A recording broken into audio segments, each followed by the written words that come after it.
हर रोज एक नई कहानी देखने के लिए चैनल को सब्सक्राइब करें और बेल आइकन दबाना ना भूलें। रेखा की 5 बहुएं थी और पांचों बहुओं को ही दाल चावल खाना इतना पसंद था कि वो हमेशा ही घर में दाल चावल बनाती थी।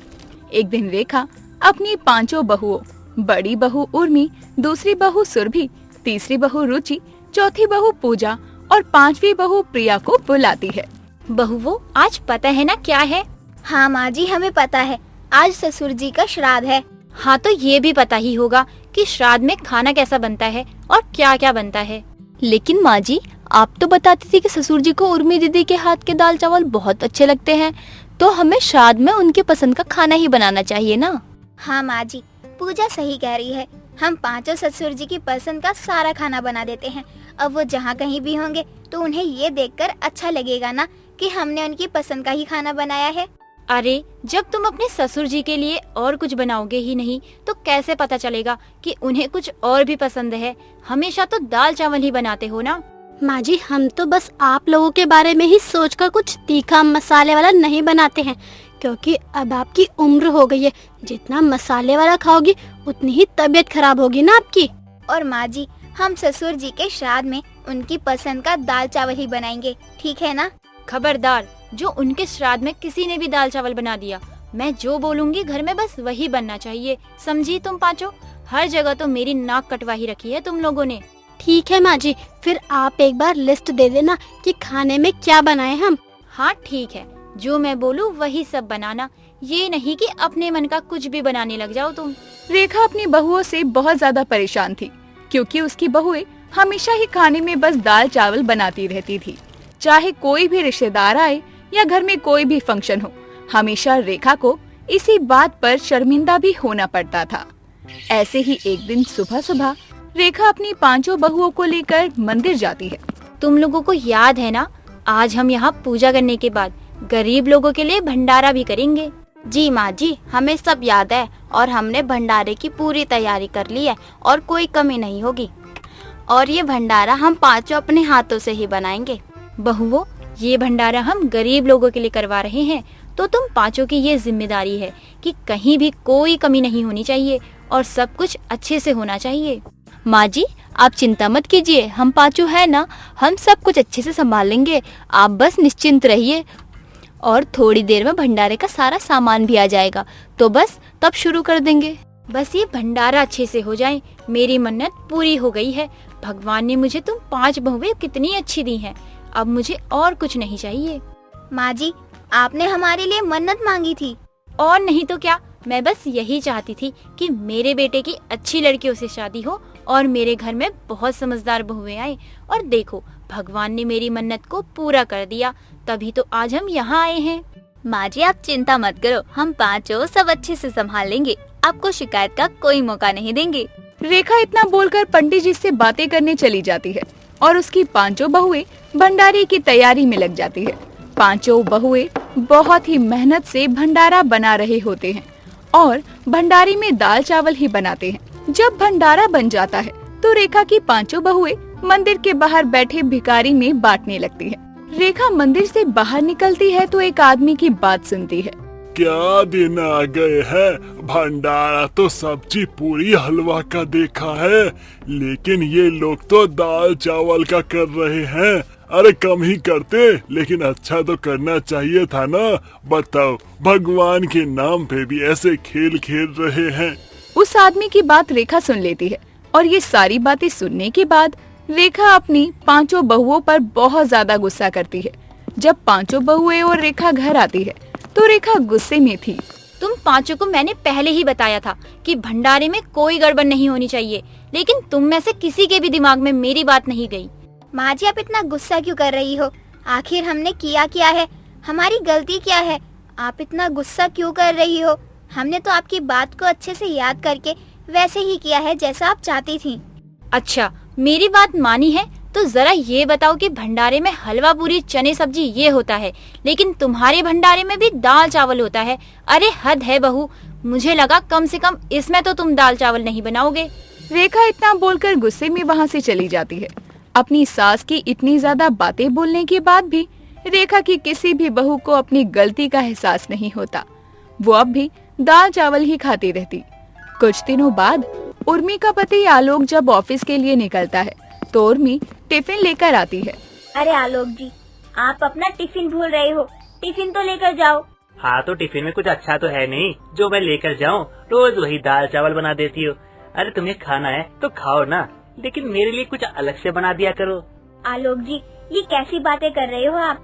घर में जो एक के लिए बनता है वही सबके लिए भी बनता है। ऑफिस में मेरा मजाक बनने लगा है कि मेरे घर में खाने को कुछ नहीं होता है। मैं बहुत गरीब हूँ, इसलिए बस मैं रोज दाल चावल लेके आ जाता हूँ ऑफिस। अरे तुम्हें पता भी है कितना मजाक बनता है मेरा, कैसा लगता होगा मुझे। आलोक जी, ये कैसी बात कर रहे हो? अरे दाल चावल हमारे भारत का प्रमुख खाना है, कोई इसे खाने से कैसे मना कर सकता है? और अगर आपको नहीं ले जाना है तो मत ले जाइए, कोई जबरदस्ती नहीं है, मैं खा लूंगी। हाँ, तुम तो खा ही लोगी, तुम्हें इतना पसंद जो है। लेकिन मुझसे ये उम्मीद मत ही रखना, क्योंकि मैं तुम्हारी तरह रोज रोज दाल चावल नहीं खाऊंगा। तुमसे उम्मीद ही कौन कर रहा है? अगर तुम सच में मुझसे प्यार करते ना तो तुम्हें भी ये दाल चावल उतना ही पसंद होता जितना मुझे है। उर्मी की बात को सुनकर आलोक वहाँ से गुस्से में अपने ऑफिस चला जाता है। रेखा की पांचों बहुएं खुद तो दाल चावल खाती थी, लेकिन साथ में उनकी वजह से पूरे परिवार को भी बस दाल चावल ही खाना पड़ता था, और यही बात रेखा को बिल्कुल भी पसंद नहीं आ रही थी। कुछ दिनों बाद रेखा ने अपनी और अपनी पांचों बेटियों के लिए अलग ही रसोई बना ली थी, जिसमें वो रोज रोज अलग अलग तरह का खाना बनाती। ऐसे ही एक दिन रेखा ने सोया चाप और नान बनाए थे, जिसकी खुशबू पूरे घर में फैली हुई थी। रेखा अपने बेटे आलोक के साथ आराम से बैठकर सोया चाप और नान खा रही थी कि तभी सोया चाप की खुशबू से उसकी पांचों बहुएं आती हैं। माँ जी, ये आप क्या खा रही हो? अरे तुम सबको अब मैं ये कैसे बताऊं? तुम पांचों तो कभी दाल चावल से ऊपर गए ही नहीं हो। माँ जी, अब तो पूछ रहे हैं ना हम तीनों, तो बताओ ना ये क्या है? माँ छोड़ो ना इन्हें, आप इन्हें दाल चावल ही खाने दो। इन्हें बता के भी क्या होगा, आप ना सोया चाप खाओ, और इसमें पुदीने वाली चटनी भी है अलग से, उसका भी स्वाद तो है, मजा ही आ जाएगा। ऐसा क्यों बोल रहे हो जेठ जी? वो तो मैं बस इसीलिए दाल चावल खा लेती थी क्योंकि बाकी की भी बहुएं खाती है। हाँ माँ जी, मैं भी बस इसलिए ही खाती थी। अच्छा माँ जी, मुझे थोड़ा सा ये मिलेगा जो आप खा रही हो। आपको देखकर ना मेरा भी मन कर रहा है खाने का। मैं तो बोर हो चुकी हूँ रोज रोज वही खाकर। आप रोज इतना अच्छा और अलग तरह का खाना बनाती हो, अब मेरा मन हो रहा है। माँ जी, क्या मैं भी खा सकती हूँ ये? हाँ, क्यों नहीं। माँ जी, मन तो मेरा भी बहुत हो रहा है, थोड़ा मुझे भी मिलेगा। ये सब मैंने तुम्हारे लिए ही बनाए हैं। अब मेरी बात ध्यान से सुनो, मैं मना नहीं कर रही हूँ कि दाल चावल अच्छा नहीं होता है या नहीं खाना चाहिए। मैं बस इतना बोल रही हूँ कि रोज रोज एक ही खाना अच्छा नहीं लगता है, हमेशा बदल बदल कर खाना चाहिए, स्वाद बना रहना चाहिए। जी माँ जी, समझ गए। रेखा की बात उसकी पांचों बहुओं को समझ आती है, और अब वो रोज दाल चावल खाना कम करके बाकी अलग अलग तरह का खाना खाना भी ट्राई करती हैं। कनिका को कोल्ड ड्रिंक पीने का बहुत शौक था। उसे कोल्ड ड्रिंक पीने की इतनी आदत थी कि जहाँ लोग सर्दियों में पानी भी गर्म करके पीते हैं, वहाँ वो सर्दियों में कोल्ड ड्रिंक पीती थी, जिसके चलते आए दिन उसकी तबीयत खराब रहती। फिर भी वो अपनी आदत से बाज नहीं आना चाहती थी, जिसके कारण उसकी माँ आशा उसे बहुत सुनाती थी, लेकिन उसके ऊपर अपनी माँ की बातों का कोई असर नहीं होता था। ऐसे ही एक रोज वो अपने कमरे में बैठी हाथों में पॉपकॉर्न और कोल्ड ड्रिंक लिए टीवी देख रही थी कि तभी उसकी माँ आशा उसके कमरे में आती है और कहती है, मैंने तुझे एक बार नहीं 1000 बार मना किया है कि ज्यादा कोल्ड ड्रिंक मत पिया कर, लेकिन तू है कि तुझे मेरी कोई बात समझ में नहीं आती। क्या करूँ मैं तेरा? क्या माँ, क्यों परेशान कर रही हो? आप लोगों को ज्यादा ठंड लग रही है तो आप लोग मत पियो। मुझे अच्छी लगती है, मैं तो कोल्ड ड्रिंक पीऊंगी, मुझे पसंद है। और आपको क्या पता, ठंडी में कोल्ड ड्रिंक पीने का एक अलग ही मजा होता है। जितना मजा सर्दियों में कोल्ड ड्रिंक पीने में आता है, उतना ही जेब भी ढीली होती है दवा करवा कर। लेकिन तुझे कहाँ से पता होगा कि पैसे तेरी जेब से नहीं जाते ना, इसलिए। माँ देखो प्लीज, मैं इस टाइम ना लेक्चर सुनने के मूड में नहीं हूँ। इतनी अच्छी मूवी आ रही है, मुझे देखने दो। मेरा टाइम और मूवी देखने का मजा दोनों ही खराब मत करो। मैं तुझे आखिरी बार समझा रही हूँ, सुधर जा कनिका, और सर्दियों में कोल्ड ड्रिंक पीना छोड़ दे बेटा, वरना मर जाएगी। हद है माँ, आप भी ना क्या बोले जा रही हो? अब कोल्ड ड्रिंक पीने से कौन मरने लगा। आप जाओ यार, प्लीज जाओ। आशा कनिका को सर्दियों में कोल्ड ड्रिंक पीने के चलते सुना रही थी कि तभी उसकी सहेली सलोनी आती है और कनिका के हाथों में कोल्ड ड्रिंक की बोतल देखकर अपने सर पर हाथ रखते हुए कहती है, हाय राम, आंटी जी आप इसे कोल्ड ड्रिंक क्यों दे रही हैं पीने के लिए? आपको पता है ये कॉलेज में भी पूरे दिन कम से कम 10 कोल्ड ड्रिंक पी जाती है। हम सभी लोग इसे बहुत मना करते हैं, लेकिन ये है कि किसी की सुनती ही नहीं। क्या? लेकिन ये तो कहती है कि इसके कॉलेज की कैंटीन में कोल्ड ड्रिंक ही नहीं है, फिर ये 10 बोतल कहाँ से पी जाती है? आप भी क्या बात कर रही हैं आंटी जी? आपको लगता है कि ऐसा हो सकता है कि कॉलेज की कैंटीन में कोल्ड ड्रिंक ना मिले? ये आपसे झूठ बोलती है आंटी जी, और कभी कभी तो ये एक बार में ही 10 बोतल गटक जाती है। हम सभी दोस्त देखकर हैरान हो जाते हैं कि ये सर्दियों में इतनी कोल्ड ड्रिंक पी कैसे जाती है।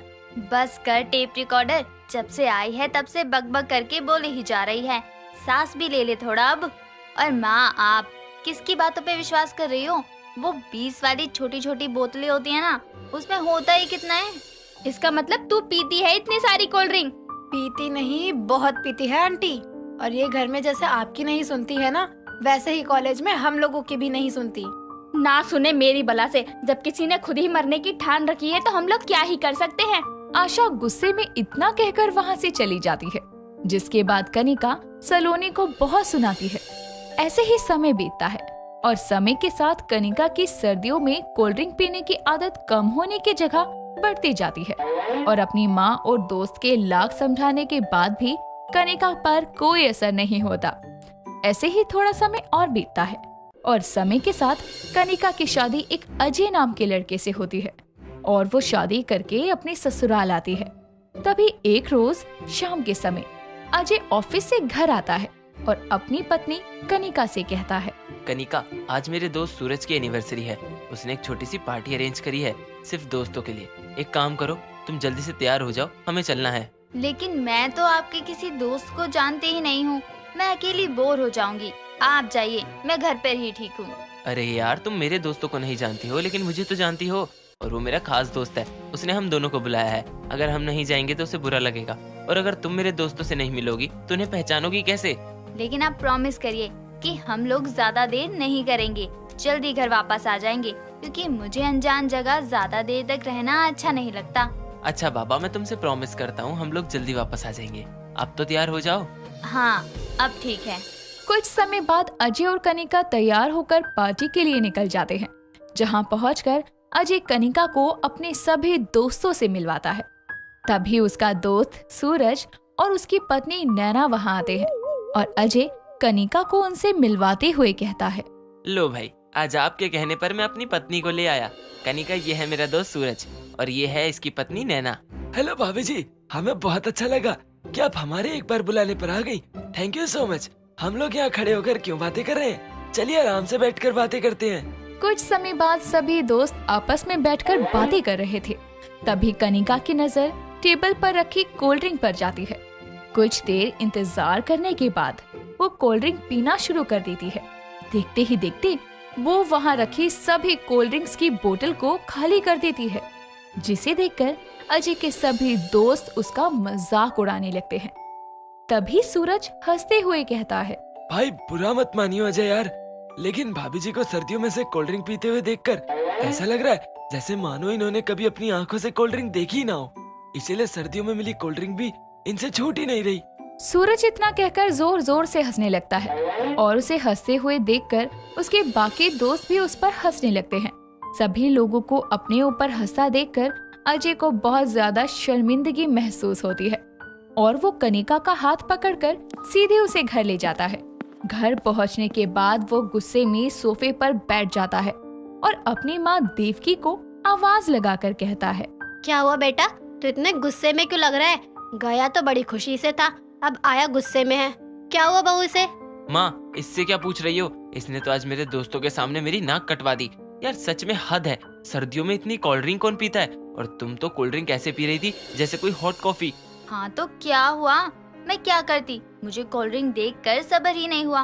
तो मुझे सर्दियों में कोल्ड ड्रिंक पीना बहुत पसंद है, इसलिए मैंने पी ली। बहू, लेकिन सर्दियों में कोल्ड ड्रिंक पीना अच्छा नहीं होता है, बहुत तबीयत खराब हो जाएगी तेरी। माँ जी, अब आप भी मेरी माँ की तरह शुरू मत हो जाइए। माँ भी ऐसे ही हमेशा सुनाती रहती थी मुझे कोल्ड ड्रिंक पीने के लिए। अच्छा, अगर कोई तुम्हें अच्छी चीज के लिए समझाए तो वो सुनाना होता है।